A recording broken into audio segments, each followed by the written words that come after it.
असदुद्दीन ओवैसी आपके दरमियान में आकर कह रहा है कि हम दरी नहीं बिछाएंगे। क्या आप दरी बिछाएंगे? क्या आप दरी बिछाएंगे? क्या आप कुर्सी पर बैठेंगे?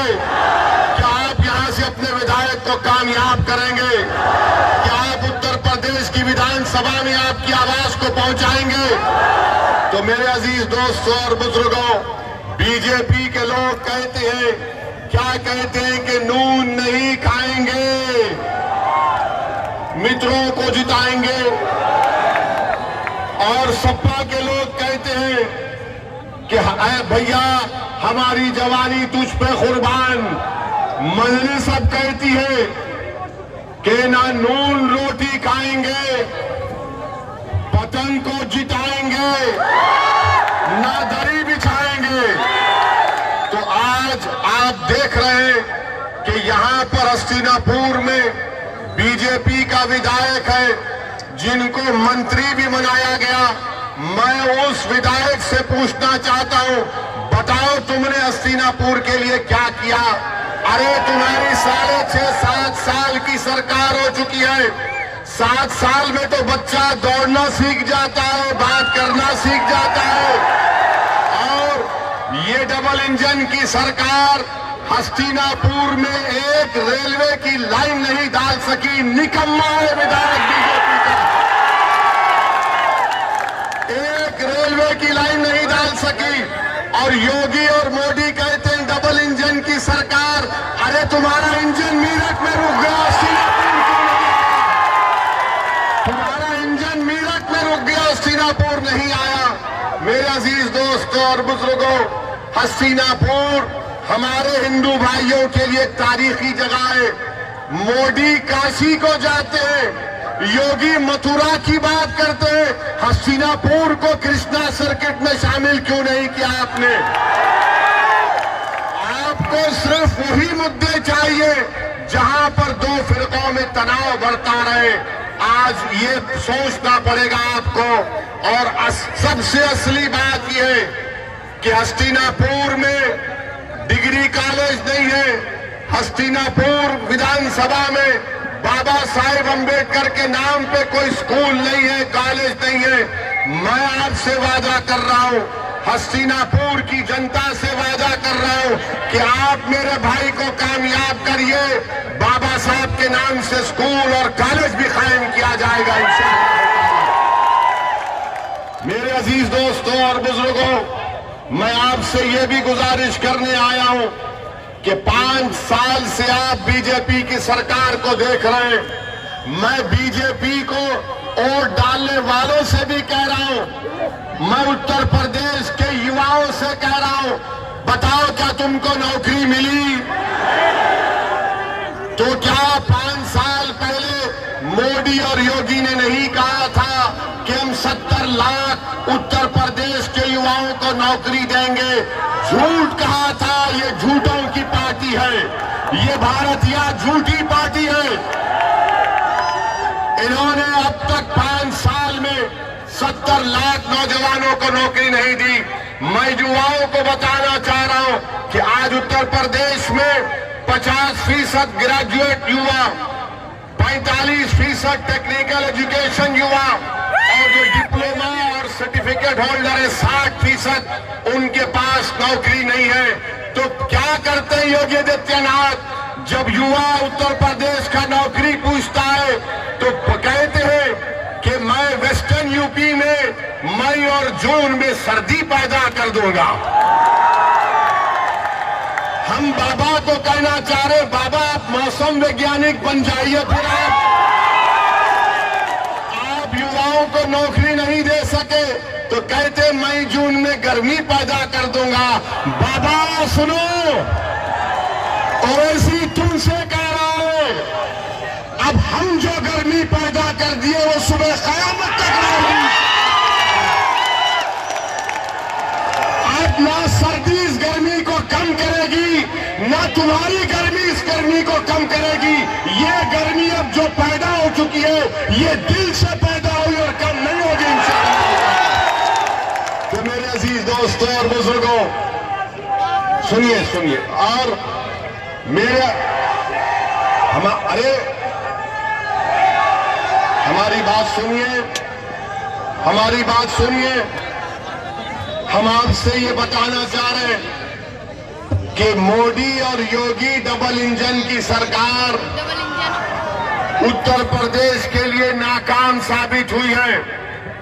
हम आपसे यह भी वादा कर रहे हैं कि हमारा सबसे बड़ा मकसद एक ही है कि हमारा जाटव भाई यहां का विधायक बने और दोबारा योगी उत्तर प्रदेश का मुख्यमंत्री ना बने। मेरे अजीज दोस्तों और बुजुर्गों, मेरे गयूर नौजवान साथियों, मेरे बुजुर्गों, मेरे ताल्लुक से बहुत सी बातें की जाती हैं। बीजेपी कहती है कि ओवैसी समाजवादी का बी टीम है, समाजवादी बीएसपी कहती है ओवैसी बीजेपी का बी टीम है। मैं इन लोगों से कह रहा हूं, याद रखो, दुनिया की कोई ताकत ना दौलत असदुद्दीन ओवैसी के जमीन और ईमान को खरीद सकती है। और जो लोग हम सुनिए, जो लोग हम पर उंगलियां उठा रहे हैं, मेरे भाई याद रखो, मुझ पर उंगलियां उठाने से कुछ हासिल नहीं होगा। और बीजेपी हमको कहती है समाजवादी का, बसपा समाजवादी कहती है बीजेपी का। प्रयागराज में धर्म संसद होता है, धर्म संसद में जितने महाशय आए सबने हमारा नाम ले लेकर कहा कि ओवैसी ऐसा है, ओवैसी की गर्दन मार दो, ओवैसी को पीट दो। अरे मुझे मारने वालों सुनो, मैं जब दुनिया में आया तो अल्लाह ने मेरा वक्त लिख चुका है तुम्हारे मारने से डरने वाला नहीं।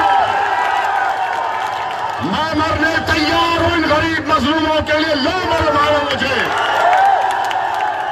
और तुम ये समझते हो कि अगर हमको कोई मार भी देगा तो तुम्हारी वजह से नहीं, हम अपना वक्त और रिस्क और इज्जत सब लिखा के आए। तुम्हारे इन बातों से मैं डरने वाला नहीं हूं, याद रखो। तुम्हारे इन बातों से हमारे पर कोई असर नहीं पहुंचता। हाँ, हम जेल को भी गए, मैं एक नहीं 5-5 मरतबा जेल को जा चुका हूं। मुझे पुलिस ने मेरे ही, जब मैं विधायक था, मेरे ही क्षेत्र में 22 सितंबर 1999 को पुलिस ने मुझे मारा है। मेरे सर पर 18 टाके लगे, मेरी जिस्म को लाठियों से लहूलुहान कर दिया गया है। तो जिस किसी को पुलिस मारती है मैं उसके गम को समझ सकता हूं, मगर मैं जानता हूं कि खाक और खून के दरियाओं से गुजर कर ही हमको अपने मंजिल मकसूद को हम पा सकते हैं। और हम पाएंगे इंशाअल्लाह ताला, और हम पाएंगे इंशाअल्लाह ताला। मेरे अजीज दोस्तों और बुजुर्गों, मेरे अजीज दोस्तों, मेरे अजीज दोस्तों और बुजुर्गों, प्रधानमंत्री सबके बारे में बोलते हैं मगर लफ्ज चीन नहीं कह सकते। चीन की फौज भारत के इलाके में बैठी हुई है, डेप्सांग में, डेमचाक में, हॉट स्प्रिंग में, मगर प्रधानमंत्री उनको लाल आंख नहीं दिखाते। प्रधानमंत्री 56 इंच सीना चीन को नहीं दिखाते। प्रधानमंत्री जी, चीन को दिखाओ 56 इंच, हमको मत दिखाओ, उनको दिखाओ, चीन को उखाड़ कर फेंक दो। मेरे अजीज दोस्तों और बुजुर्गों, ये डबल इंजन की सरकार, क्या ये बात सच नहीं है कि पूरे उत्तर प्रदेश में किसान रात भर अपनी फसल को बचाने के लिए जागता नहीं है? किसान रात भर जागता है, क्यों जागता है? कि कहीं जानवर आकर पूरी फसल को ना खा ले। क्या ये बात सच नहीं है कि योगी की सरकार ने कुरैश बरादरियों के कारोबार को तबाह बर्बाद करके रख दिया? क्या ये बात सच नहीं है कि हमारे अंसारी भाइयों के पावरलूम को तोड़ तोड़ कर बेच दिया गया? बताओ मेरे अजीज दोस्तों और बुजुर्गों, आपको एक अच्छा फैसला लेना है। और आपको एक बात बताना चाहूंगा कि ये समाजवादी बसपा के लोग बोलेंगे ओवैसी मिला हुआ है। हाँ, मैं अल्लाह से रिश्ते से मिला हुआ हूं, वही रिश्ते मिला हुआ नहीं हूं। मैं ओरिजिनल हूं। तुम मिले हुए हो, तुम मिले हुए हो। बताओ, क्या सदुद्दीन ओवैसी के घर की शादी में मोदी आए थे या अखिलेश के घर में आए थे? क्या मुलायम सिंह यादव ने पार्लियामेंट में खड़े होकर नरेंद्र मोदी को आशीर्वाद नहीं दिया कि जीत जाओ, दोबारा प्रधानमंत्री बन जाओ? क्या मैंने दिया? हम मिले हुए। मेरे अजीज दोस्तों और बुजुर्गों, समाजवादी पार्टी, बहुजन समाज पार्टी यही चाहते हैं कि अल्पसंख्यक समाज को कैदी बनाकर रखा जाए।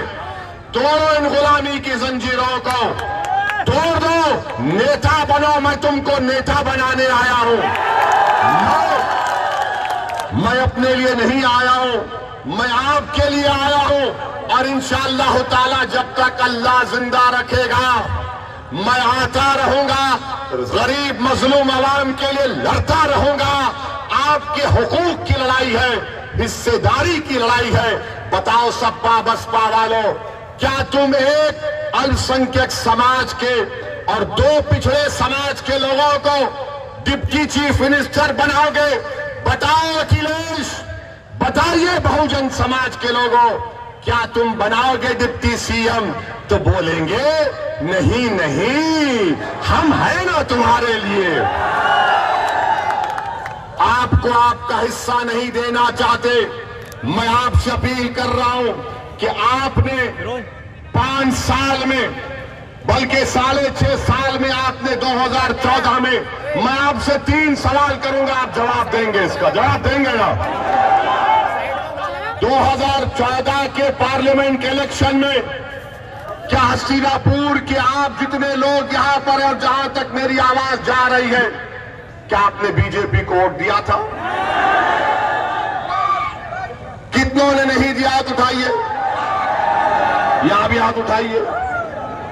तो मोदी, तो बीजेपी 75 पार्लियामेंट की सीट कैसे जीती? कैसे जीती? कैसे जीती? हम लड़े? क्या हम लड़े थे? तो आपके वोट, उसकी क्या अहमियत, उसकी क्या कीमत? कोई नहीं अहमियत उसकी। 2017 में क्या अखिलेश और राहुल गांधी नहीं मिले और मिलकर गाना नहीं गया कि यूपी को इन नौजवानों का साथ पसंद है? कौन जीता? बीजेपी जीती। क्या आपने 2017 के विधानसभा के चुनाव में आपने